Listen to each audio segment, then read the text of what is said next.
We say good morning and happy hump day to Keith Davis, Deputy Commissioner of Operations for DPS and also oversees Homeland Security. Good morning, sir. How are you? Good morning, Paul. How you doing this morning? I'm doing good. We got so many different things going on here, and like every other state in the nation, we worry about the escalation now of a possibility of a terrorist attack. What's the word across the state? Well, our governor has challenged our commissioner, and he has challenged his staff to get on top of this and make sure that we're monitoring and doing everything that we can to mitigate any possible attacks here in the homeland of Mississippi. So our staff has been diligently working and monitoring all of the information coming out of Israel and out of D.C., and I think that Mississippi is in a good spot. Now, we can't say that, nothing's going to happen. Yeah. We have to remain vigilant of that, and we're certainly doing that. We always think if any state is attacked, Mississippi would be the last one, but people don't. Then you start digging into it. You look at military installations, you look at the waterway as far as the Mississippi River, the Gulf Coast. There are a lot of attractivenesses here that we need to be concerned. Yeah. I'm from the Mississippi Gulf Coast, and we like to say that we're the diamond in the rough down there on the Mississippi Gulf Coast, and certainly Mississippi is a critical asset to a lot of areas across this country. So, we can certainly not say that we're not at risk of a potential threat here in the homeland of Mississippi. Remember back during the Bush days and after 9/11, we had the color code. Everybody made fun of the color code, but people were just trying to figure out how to alert people. And the Saturday Night Lives and the late night shows had fun with that. But what do we have today that's commensurate with that one? And just like putting flags out for Riptide, I didn't think it was a bad idea. Yeah, we have not changed our security threat posture here in Mississippi as a result of what's happening in Israel. But I can tell you that we do have an alert system here in the state of Mississippi. Obviously, a couple of weeks ago, you may have gotten an alert on your cell phone.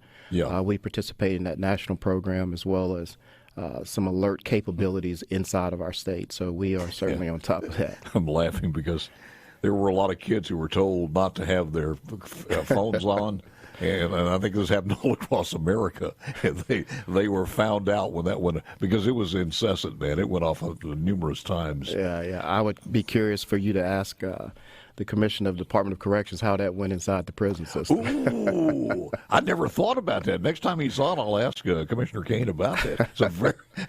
That's a very good point. I would imagine there were a lot of prisoners sitting on them pretty high, as hard as they possibly could. Absolutely.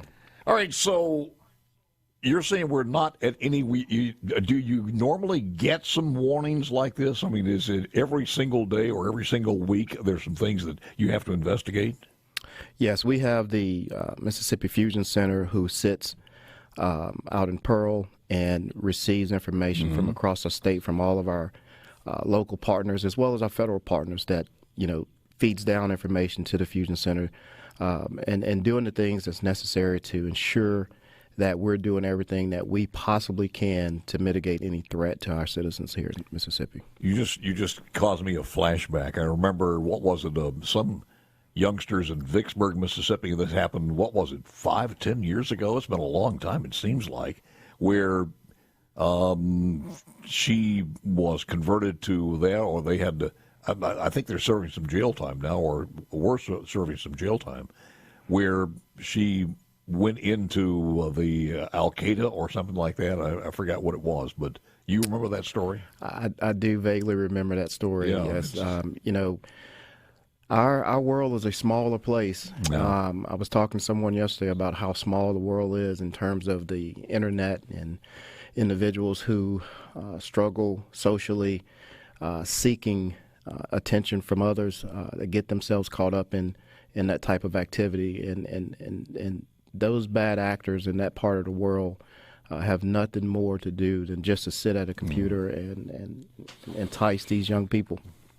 It is two different worlds, and certainly lately I don't get out as much as I used to, but it's almost two different worlds when you start looking at what we are the image we have in the state of Mississippi, when somebody just says Mississippi, you talk about at one point Southern hospitality is beyond anybody else, and at the other point there's all this racism and tension and everything else. But when you get out into Mississippi on a daily basis, you don't see that. I mean, people are more than willing to help. When there's a calamity, people join in to help. For instance, like in Rolling Fork. So it's just kind of two different things from the image that you hear from a lot of people outside the state and what we really are in this state. So, yeah, go ahead. I agree with you, Paul. I wouldn't want to be anywhere else but Mississippi in this day and time. I can tell you that I recently traveled to the state of New York, and that is not a place that you want to be right now. No, it's not. More now than ever.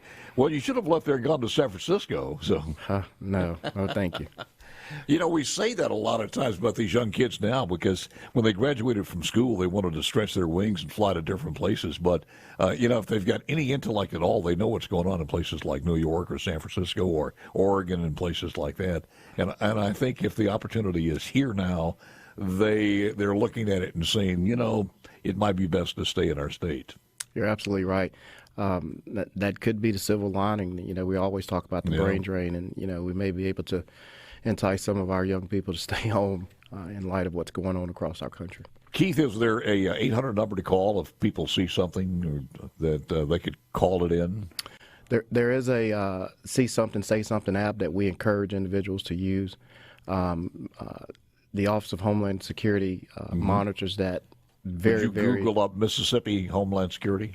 Google it, Mississippi Office of Homeland Security, and or you can Google it, the See Something, Say Something app in Mississippi.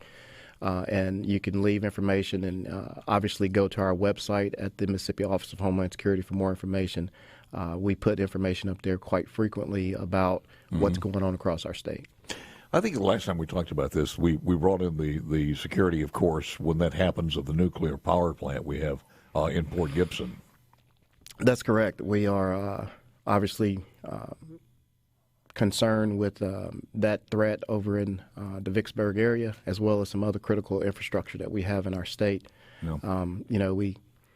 It's those things exist, and they're not hidden, but we certainly try to minimize talking about them as much as we can for lone wolf actors that might be out there.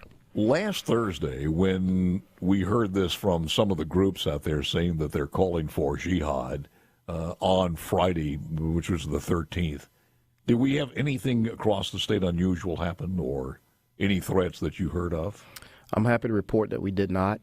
At no time that we determined that we need to change our security posture as a result of that threat that came out across the world. Mississippi was in a good place, we believe, at the Office of Homeland Security. I'm just wondering when of course, you're a division of DPS, when you have a highway patrolman or someone, you arrest someone from another country, somebody come in who is illegal in this country, from that region, and they say that they are passing through or that they reside in Mississippi or that's what their final destination is before they're deported, but bad chance on that. Are you guys alerted to that? We are. We continuously work to open up lines of communication with our partners. We do work with the Border Patrol and other federal partners across the country. All right. So, yes, we do get the information on that. I got one more question on this one. Is there any particular place in the state where these from that region are coalescing kind of as a family? We are seeing a few pockets. Obviously we don't have time to get into that. Yes. Yeah, just can give me an idea which ones, where? We actually, believe it or not, in the Delta area. Really? We're seeing, some people. But with that border being open the way it is, Paul, it's just hard to track. So you're telling me some people from that region of the area around where Hamas is, there are some people coalescing in the Delta? I don't want to go that far to say, but we in Mississippi are seeing a result of the individuals coming across the border. Keith, thank you, man. Appreciate it very much. Yes.